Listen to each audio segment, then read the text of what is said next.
ये कई हमारे मुखालफिन को जो है वो हजम नहीं हो रही।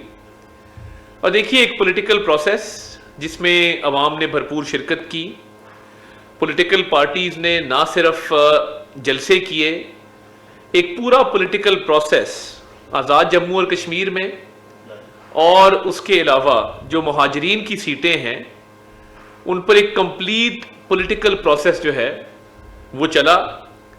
और लोगों ने ना सिर्फ बढ़ चढ़ के इलेक्शन कैंपेन में हिस्सा लिया, बल्कि इलेक्शन कैंपेन के साथ साथ उन्होंने जलसों में, जुलूसों में, कॉर्नर मीटिंग्स में बहुत अच्छा किरदार अदा करते हुए इलेक्शन प्रोसेस का वो हिस्सा बने।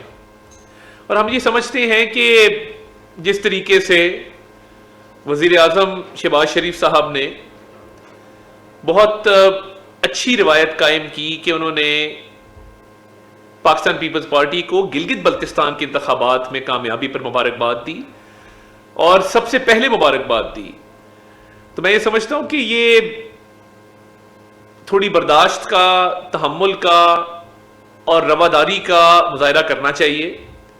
और जिस तरीके से आज वज़ीर इत्तलात सिंध और सीनियर मिनिस्टर जनाब शर्जील मेमन साहब की तरफ से बेबुनियाद इल्ज़ामात लगाए गए, तो मैं चंद गुजारिशात उनकी खिदमत में पेश करना चाहता हूं। पहली बात तो ये कि लोगों ने जो फैसला करना था वो तामीर और तरक्की पे करना था। लोगों ने जो फैसला करना था वो इस बुनियाद पे करना था कि कौन सी सियासी जमात ने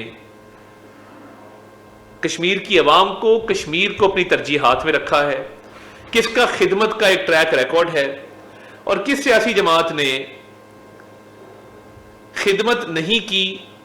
और शायद जहां उनकी हुकूमत भी है वहां पर भी मामलात बहुत तवज्जो तलब हैं।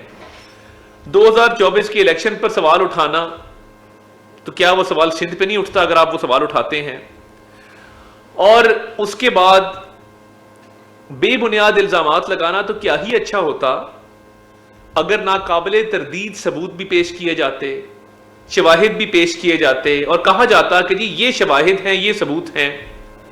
देखिए, गिलगित बल्तिस्तान के इलेक्शन के दौरान हमें नजर आया कि पीपल्स पार्टी की एक कैंपेन वहां मौजूद थी, पीपल्स पार्टी के रहनुमा वहां मौजूद थे, बिलावल साहब ने अच्छी कैंपेन चलाई, उसका नतीजा निकला आजाद जम्मू और कश्मीर के इलेक्शन में मुस्लिम लीग नून की क़यादत मियां मोहम्मद नवाज शरीफ साहब ने और उनकी पूरी टीम ने जहां जलसे किए, कैंपेन चलाई और एक हवा चली मुस्लिम लीग नून की, वो भी पूरी दुनिया ने देखी।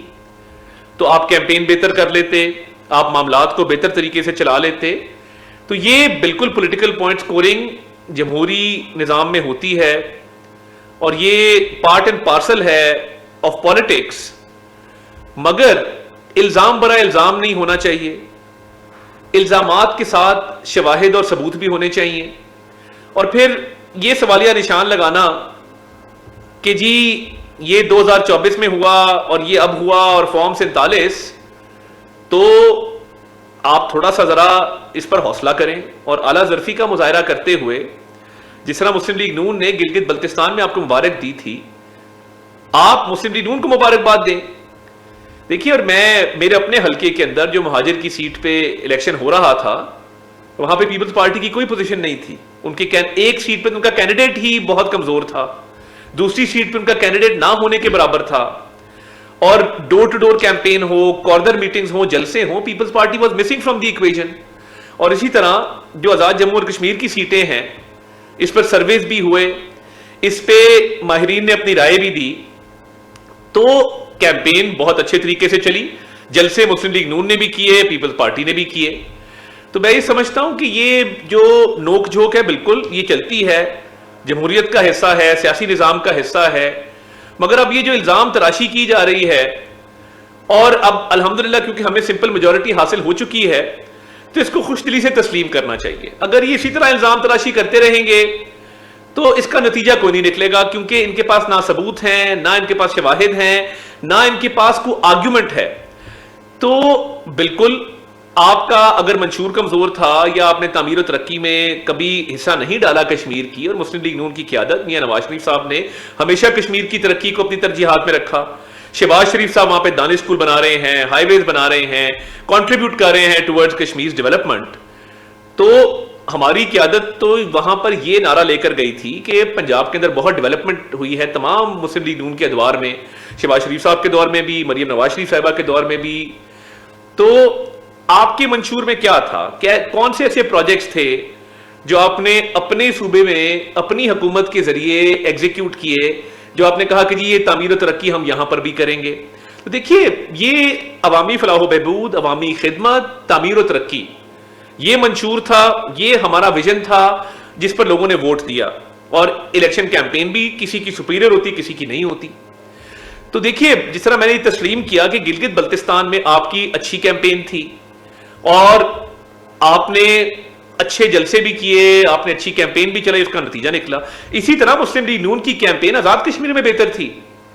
और आप जो इल्जामात लगा रहे हैं, आपकी अपनी एडमिनिस्ट्रेशन है, आपके अपने वजीर आजम हैं, और ये लोगों को पता है कि कश्मीर के इलेक्शन में केयर टेकर सेटअप नहीं होता, सिटिंग पीएम के तहत ही इलेक्शन होते हैं, उन्हीं की एडमिनिस्ट्रेशन होती है। तो देखिए, आप अगर अपने आप पे इल्जाम लगा रहे हैं तो मैं इस पे कह कुछ नहीं सकता।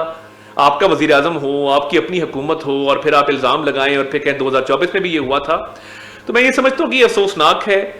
इन नताइज को खुश दिली से तस्लीम करें और आगे बढ़ें, यही जमहूरी अमल का तकाजा है और यही पॉलिटिकल प्रोसेस के तहत होता है। इल्जाम बराए इल्जाम, तनकीद बराए तनकीद, सबूतों का ना होना और एक पॉलिटिकल रेटरिक क्रिएट करना, लोगों को पता है कि तामीर तरक्की किसने की है और वक्त ज़ाया किसने किया है। तो आगे बढ़ें और जमहूरी प्रोसेस को, सियासी अमल को कश्मीर में आगे बढ़ाएं। बहुत शुक्रिया।